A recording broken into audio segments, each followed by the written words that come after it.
Naomi telling the girls go home now. There was a famine in the land. A man left Bethlehem in Judah with his wife, 2 sons, to stay in the territory of Moab. The man's name was Elimelech. Elimelech was the father, he was the husband. And his wife's name was Naomi. Can y'all say Naomi? Naomi, interestingly, means pleasant one. They entered the fields of Moab and settled there.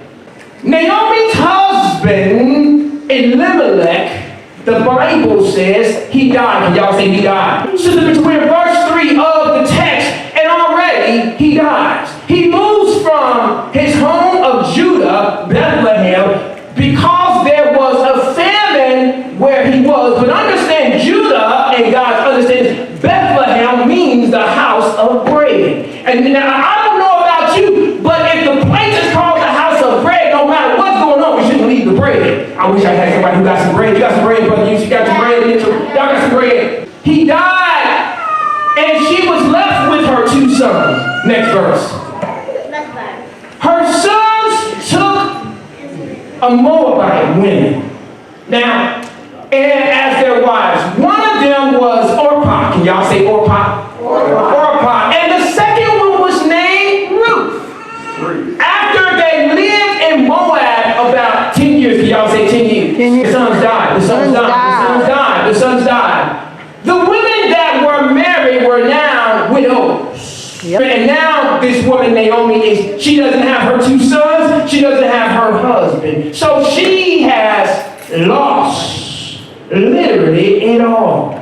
She's not only lost her husband, she's lost her 2 sons, she's lost her status, she's lost her place in society. Back then, because a woman's value, unfortunately, back then, it was the history, it was the time. It was tied to her husband, her legacy, and her future. It was about her husband or about the male children, but no one is left. Verse 6.